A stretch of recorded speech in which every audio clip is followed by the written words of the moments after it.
Hey, howdy, hey, what is going on, you guys? Starting today's video off on my phone right now. I'm currently recording on my iPhone 12. So, of course, the camera quality is going to be a little bit different. Y'all, I've got some good news, and I've got some bad news.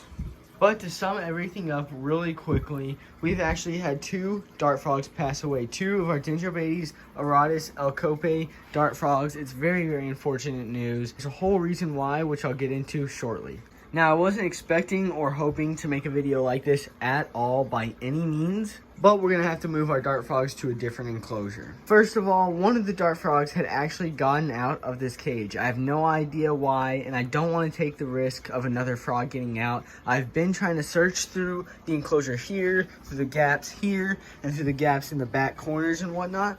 I cannot see a way that the frogs could have gotten out, but I don't want to take the risk anymore. I don't want to risk another frog getting out either. So I'm actually cupping them up, and I'm going to transfer them to a different setup. So unfortunately, one of the frogs that I found that had passed away was because he had gotten out, dry out, and everything like that. And the other one was because he was getting picked on by the rest. So when I originally bought this batch of 6 dart frogs, one of the 6 was a little bit skinnier, a little bit smaller than the other ones, but I decided to get them all together as a group instead of leaving that one by himself. These guys over here decided to gang up on him and basically stress him out and, in a way, like jump him or beat him. Like, I know it sounds really weird, and I'm not trying to make it sound like that, but dart frogs will do that to other frogs. Other frogs that are different colors or sizes, they will actually pick on. So these guys kind of are little bullies, I'm not gonna lie. 6 dart frogs we originally got. We currently have 4. Now we've got 2 of the 4, as you can see, in this deli cup that's been heavily sprayed down. The other 2 are still hiding, so I've introduced some food,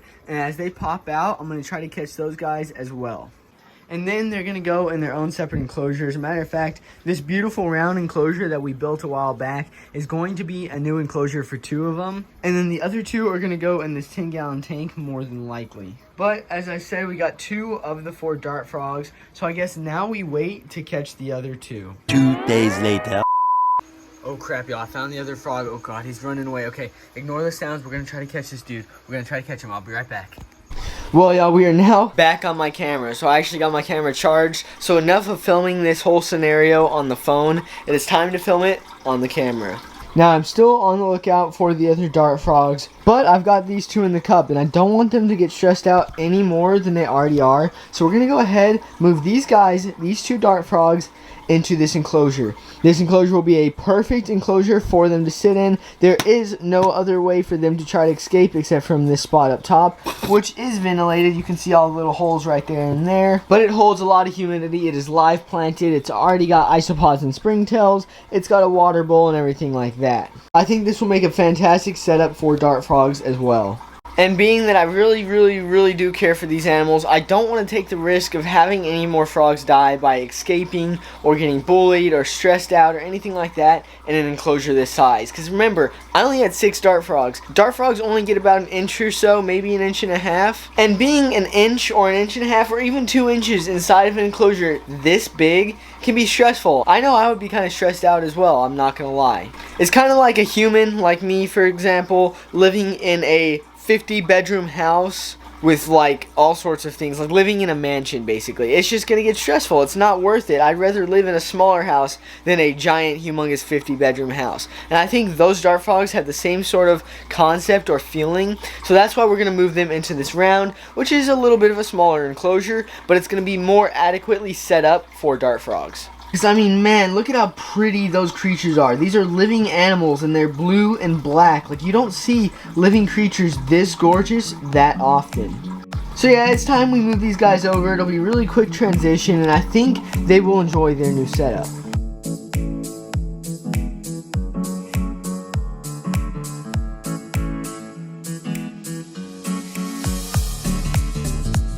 Alrighty, so the first thing we're going to do is we're going to unscrew these little parts here. We're going to take off these parts.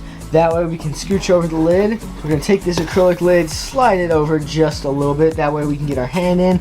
And boy, I can feel the humidity in here. The humidity is very high, which is of course good for dart frogs. Next, we're going to just scooch the light up so we can see better into this enclosure. And now it's time to grab our cup of frogs and get ready to introduce them into their new home. This is introducing our dart frogs into their new setup.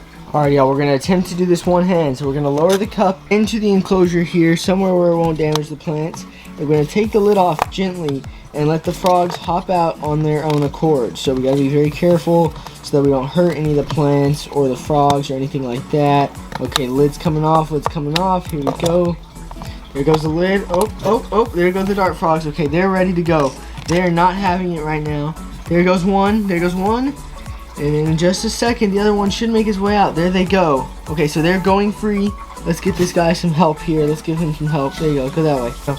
Now, there goes the second one. So both frogs are free. As you can see, there they go. We'll get a closer look on them in just a second. Let's just set this to the side. The other dude is actually crawled all the way up to the top there. We better get that lid on before he can try to escape. But there we go. We've got our two dart frogs in their enclosure here. And as you can see, those two little guys in this size enclosure have a lot of space. I mean, you can really tell how much space they have in this size enclosure. Now imagine if they're in that one. That one's like quadruple the size of this round enclosure. But there they go. Our beautiful poison dart frogs are free to go. Once again, these are Dendrobates auratus elcope dart frogs. Now, one fun fact about captive bred dart frogs is in the wild, they may be poisonous, but in captivity, these dart frogs aren't poisonous. Now, if you're wondering why, it's kind of a simple yet complicated answer.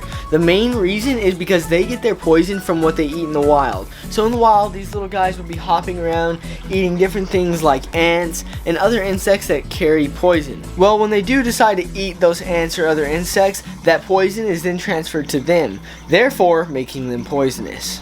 But here in captivity, they don't get the same diet as they would in the wild, therefore making them non-poisonous. But they are still such fascinating animals, to say the least. I mean, look at the blue and black on that guy's... Oh, there he goes. Sorry, buddy. Sorry to disturb you. I was just checking out your colors, okay?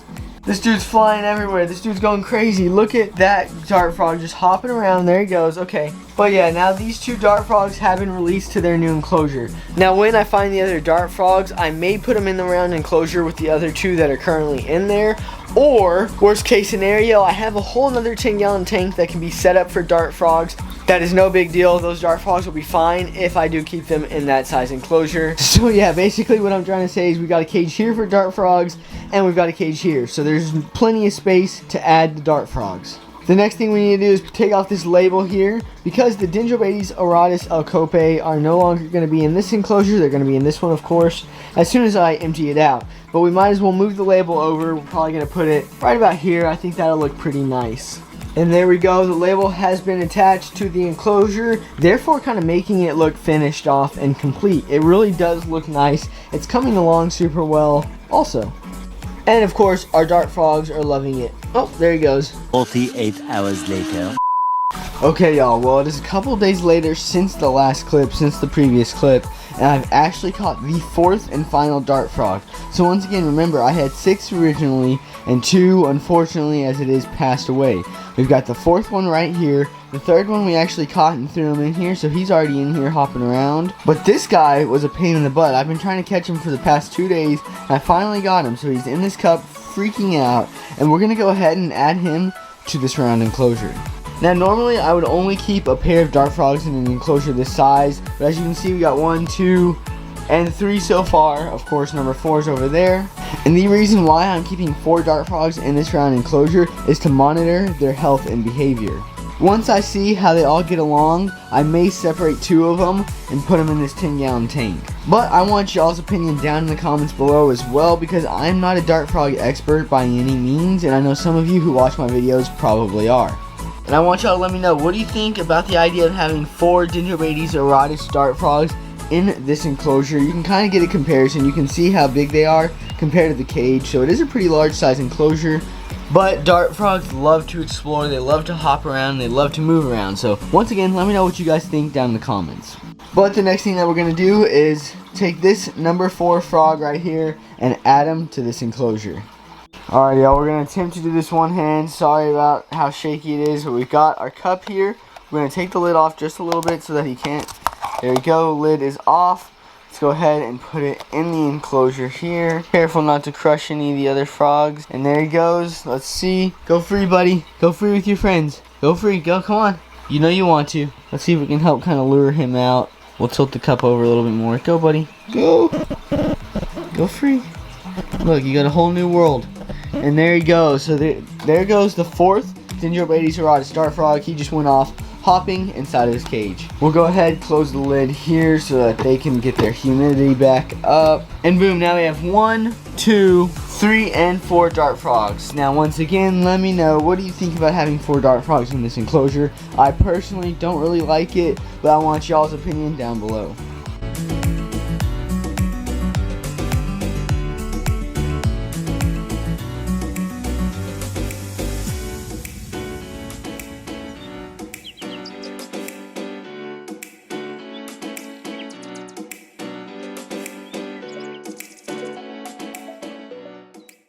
Well, y'all, now that we've gotten the dart frogs moved over into their new enclosure, I've got a few things that I kind of want to update you on. First things first, our boy Blue is being stubborn as usual. Second off, if you look over here, pond is no longer a thing. Like if we walk over here and you look, guys, do y'all see this? Y'all see this over here? The pond is basically done. This pond is done. You know why this pond is done? Look, y'all see that? Do y'all see that right there? That is why. Unfortunately, our $1,000+ pond setup is done. Basically, it's gone. It's no longer a thing because of one single crack. Now, granted, I still have all the supplies. I have all the bricks and everything like that. But this whole tub is no longer usable. I can no longer use this tub because of this freaking crack. It's about a 7 to 8 inch long crack with about a 1/2 inch gap at the widest. And oh my gosh, guys, I kept having drainage problems and I could not figure out for the longest time why this pond was leaking so much. It turns out under the sand is a giant crack. It's kind of what I figured. I figured it's either a crack somehow or it's the drain gasket over there. Turns out it wasn't that. It was something even worse. It was a giant crack. So what does that mean for this pond and this general area? Well, it means we're going to have to buy a whole nother tub, which is going to cost several hundred dollars. But that's about the only thing we will have to replace because we still have all this stuff. We have the rocks, we have the plants, we have the bricks. All that stuff is still good. Nothing here got damaged. But the main body of the setup is destroyed. It's obviously got a giant crack. So I may keep this tub and use it for tortoises. Otherwise, if not, I'm just going to return it and buy a whole new one and basically redo this whole setup area all over again, which is going to cost a lot of money.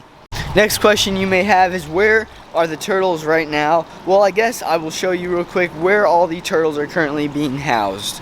If we come around this way, back up to our messy porch that I got to organize, here is where the turtles are currently at. So yes, I've already bought another tub, and originally this tub was going to go here. It was going to get set up and everything like that, but I was not expecting to have that issue.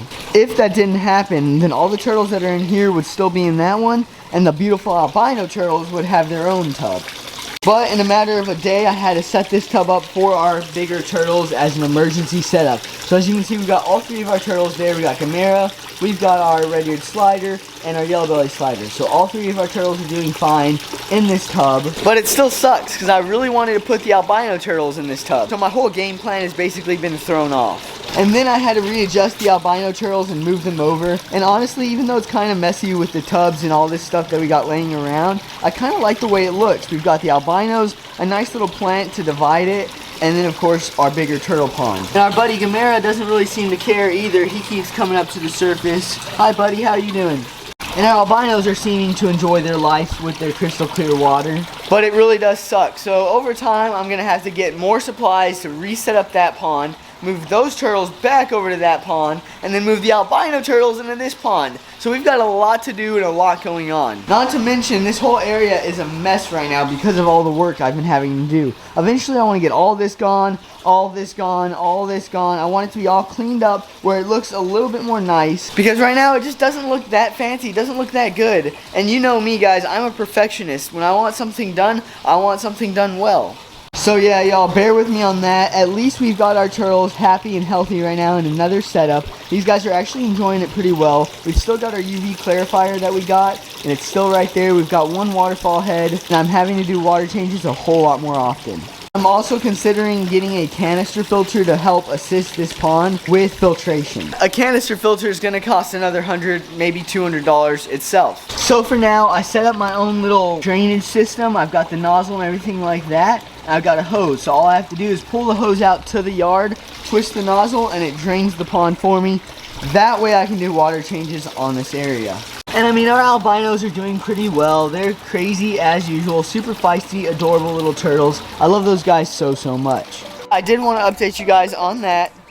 But the next thing that I'm going to update you guys is actually right at my feet. This is the next dude I was going to update you guys on. And to be honest, I didn't even notice him when I was coming around the corner. This is our African sulcata tortoise. I'm not sure exactly what I want to name him yet, but I'm thinking Fury, based off of a World War II movie that has a tank in it, basically. And obviously, he kind of looks like a tank. I'm not going to lie. And I think that would be a pretty cool, a pretty tough name, but I'm not sure. Of course, I'm still deciding. Especially because I paid so much money for this animal, I really want to take my time and make sure it's perfect. This dude is doing fantastic. He's kind of roaming around our yard, and here soon we're going to get him a whole setup to himself built. But it's going to take time and money, just like everything else does. But yeah, this dude's doing absolutely wonderful. And once again, if y'all have any questions, suggestions, ideas, anything like that related to this tortoise or really any of my animals, definitely let me know down in the comments. And then, of course, our sulcata has a giant grassy area to eat from. He's got a water bowl over here. So yeah, I would just say that he's living a pretty good life. We're back inside the reptile room once again. So I wanted to give you one more other update before I head out for today's video. For those of you who are wondering what I'm going to do with this absolutely massive, gorgeous planted setup, well, I think we're going to move our Milky frogs into it. I think we're going to put our 2 adult male Milky frogs right into this setup. I think they'll love a setup like this. And it allows for more room for me to get more Milky frogs, which are probably my favorite species of frog. Not toad, not toad. Gucci is my favorite species of toad, don't worry. But yeah, I think these 2 boys would absolutely appreciate it if we moved them from this cage, which is an 18 by 18 by 24, to this giant cage, which I believe is like a 36 by 18 by 36 or 36 by 18 by 18 or something like that. It's a giant cage. It's like triple the size of an 1824. I mean, it's got a lot of height to it, as you can see. So I think they would love an enclosure like this. And that way we can maybe get them some girlfriends, because these 2 boys are always croaking all night long, because I think they're a pretty down to have a girl, aren't you? Like that dude, he's a very what's the word? Feisty frog. He's a very feisty frog. So I think if we got these 2 boys some girlfriends, heck, maybe we could breed them, and of course give these guys some real. Oh, he just peed. Oh, okay, that's enough of that. He peed in my mouth. Oh my god, he peed in my mouth.